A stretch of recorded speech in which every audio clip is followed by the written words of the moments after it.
Good afternoon, guys. Welcome to the channel. This is a video with regards to rev counters for Mark 1 and Mark 2 escorts, and specifically using the original rev counters with modern ECUs and ignition systems. Okay, so what you normally get is if you're on Facebook or social media, you'll get someone ask the question, I can't get my rev counter to work. What shall I do? And the first question is get rid or take it to XYZ place and get it converted so it can run electronic ignition. Okay, now that seems to be the go-to answer. And it's complete and utter nonsense. Okay, you can get both Mark 1 and Mark 2 rev counters to work with wasted spark systems where you're using a coil pack, and you don't have to get anything converted. It's the typical Facebook mechanic who doesn't have a car, never had it up and running, and I just don't know where the answer comes from. Okay, so if you're on my channel, you can go to some of my videos and you will see me running a Mark II Escort with a 4AG 20 valve engine, and that was running an Mk600. It used this, as you can see from the video, it's using a standard Mark II rev counter, and it worked perfectly, absolutely no problem whatsoever. Okay, so the reason why people say this is modern ECUs or ignition systems, whether it's a Link, Mk600, Mk710, ME221, whatever you're using, they normally have a provision, an output provision for rev counters, and it's normally ranging from a 5 volt to 12 volt output, and that will easily and happily run your modern day rev counters such as a Stack, Race Tech, the ones from Rally Design. You know, there's a multitude of rev counters that you can get, even sort of the cheap eBay ones. It will run all those, not a problem. Okay, it is a problem when you're trying to get your older original ones to work. Okay, so let me sort of run through that very quickly with you. Okay, so if I start with the Mark II, so what you need to do with the Mark II is you need to look at this diagram here. Okay, this is what I've done, and it works, tried, tested. There's videos on the channel where you can see the rev counter working. This is exactly what I used. I can assure you I did not get it converted anywhere. The Mark II is an electronic. The rev counter in a Mark II Escort is an electronic rev counter. Okay, what you've got to do is you've got to take your input from both sides of your coil pack. So if you go to the coil pack, your inputs that you're looking for is basically the left and the right. Your middle pin on this coil pack, and this is may I add that this is a typical Ford aftermarket coil pack that I bought from Trigger Wheels many years ago, new and never used it. And your middle pin is switched 12 volts. Okay, your outside pins are your negative side of the coil, and they are also switched and they are controlled by the ECU. Okay, so what you need to do is you need to splice into take a feed from the coil, which then goes into here, and then you have to make up this circuit board with these 3 diodes. Now, when I done it, it was many moons ago. I done it with I got the bits from a company called Maplins, which is no longer. If you guys are old enough to remember Maplins. but it's no longer on the high street. So getting this stuff from eBay is going to be pretty straightforward. It takes about 15-20 minutes to get the circuit board up and running. In fact, I'll show you a picture of my one that I've done. There you are. So there's the circuit board. When I was testing it for the very first time, as I say, this is probably a good 8 years ago. So your inputs are the purple and the yellow wires, okay? And you can just see the diodes here and here.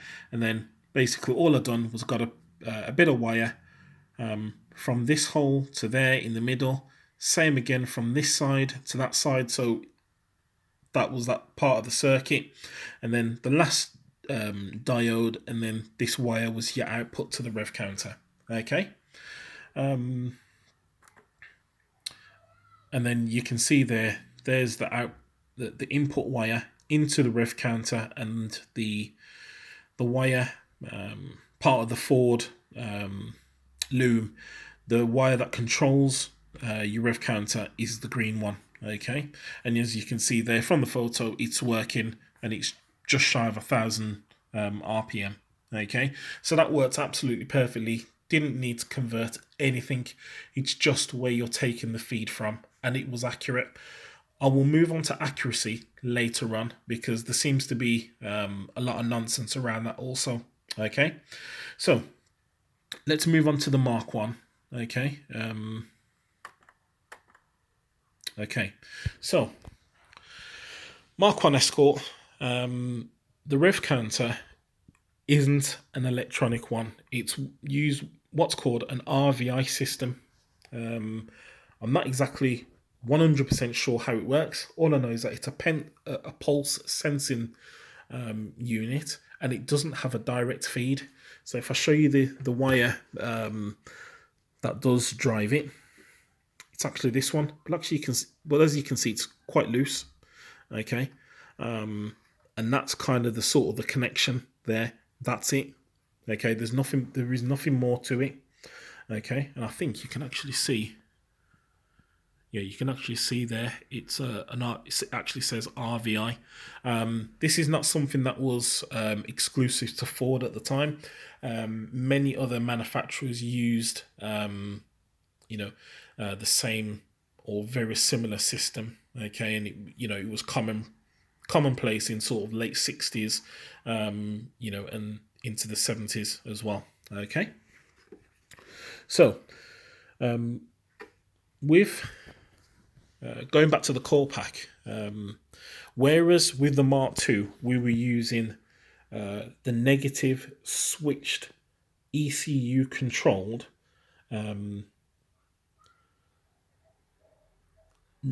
switch negatives to control the rev counter for the Mark II.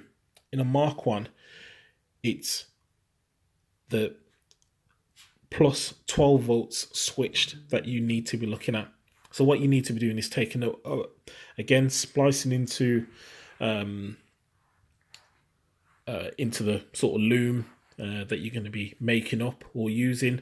You take a feed from here, your 12 volts, to your induction loop. Now you may need to work on which way that it runs. I would suggest trying it where you connect from here to there, from there to your 12 volts in your car. Okay, but try it, see if it works that way, and if it is, great. If not, spin it around. I can't remember exactly which one, how I done it before, but yeah.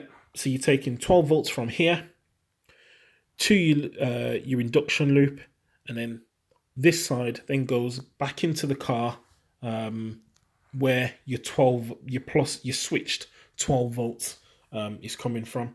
And I've got a diagram here showing you that. Okay, so in this example, the diagram is showing that the ECU has a permanent 12 volts and switched. Okay, now I'm using an ME100 at the moment. I'm going to be upgrading to a 221, because I've now got some throttle bodies, again 4AG ones that I'm going to convert to use with the Z-Tech. But the ME221 doesn't have a permanent feed. Okay, it's just got switched 12 volts. And the 12 volts, that switched 12 volts is feeding the ECU and the coil pack. Okay, and as you can see, you've got the two other lines here, which are the negative sides of the coil pack. Okay, so that's it, showing it there with no connection to the rev counter. Okay, what you need to do is modify that. So, like what I said earlier, is you're taking that 12 volt, you're taking a wire from the middle pin, okay, to the induction loop. This wire here, and then the other side is then here, and then going back to your 12 volt switched supply. Okay, if you can see that there. All right. Again, in my example, it doesn't have a 12 volt permanent feed, but that's neither here or there, and that's the way that you get a Mk1 Escort rev counter to work. Right. A slight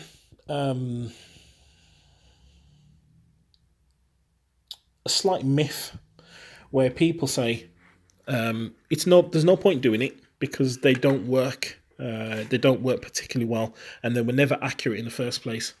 Here's my take on it. Okay, and I'm going to be really blunt on this. Complete and utter nonsense. Okay. It doesn't matter whether you've got a stack, a Race Tech, a Mk1, a Mk2 Escort rev counter, right? It could be standard. It could cost you £500 and be all singing or dancing. A rev counter is only as good as the input that is coming into it. Now, when people talk nonsense of they were never particularly good in the first instance, what they need to be saying is, or what they need to take into consideration, is the ignition system at the time wasn't particularly great, or it wasn't particularly great in the first place, or it wasn't maintained particularly great in the first place. So your typical 1960s, 1970s ignition system consisted of a coil, a bit of wiring, not particularly great, a distributor. Well, distributors wear, the shaft wears. You've got to mess around with distributor caps, phase sensors, points. I'm quite sure that distributors, after a certain RPM, lose their reliability and all sorts of stuff. So, there's quite a few bits that could go wrong. Okay, and 100% usable at the time. But there's a reason why no manufacturer now uses distributors and points and stuff like that, because they've moved on. Now, it's producing a signal, the signal would be suspect at the best of times, especially if the owner of the car didn't maintain it and keep an eye on it. With a coil pack, there's none of that nonsense. There's no moving parts, right? It either works or it doesn't. If it doesn't, right, you are replacing it with another one, and that's it. The signal is going to be consistent. Okay, all right. It's going to be exactly the same every single time until it fails. So, with that in mind, and sort of using a bit of common sense, that suggests to you, right, that if you've got a consistent, strong signal going in as an input, then the output, as in movement on that rev counter, is going to be stable and consistent. And it's as simple as that. So when somebody says, get rid, they're erratic, they're this and that, right, complete and utter nonsense. I'm not having it. But that's my view. And I'm just putting it out there. That's sort of how I view things. Now, if it's a road car and you're not particularly bothered, but you just want everything working, I'm more than I personally think that this is you know, that your standard rev counter will do a job for you. Like I say, it's all about the input that you've got coming in. All right. So listen, that's sort of my take on it. I hope this video helps somebody. I hope it saves somebody a few pounds before they go shelling out for converting rev counters for no reason, or just not able to get it up and running. Um, if there's somebody who knows a little bit more information than I do, you know, maybe about the RVI systems, can explain why it works, why it doesn't work, or, well, not why it doesn't work, because I know it does, but, you know, maybe some of the theory and the you know, the stuff behind it, please feel free to comment. I'm all about learning as well. This video is literally just to try and help people out who are trying to get their rev counters working without them spending extra money. And if it helps one person, I'm happy. So listen, thank you for taking the time to watch the video. Please like, subscribe, share it, whatever you need to do.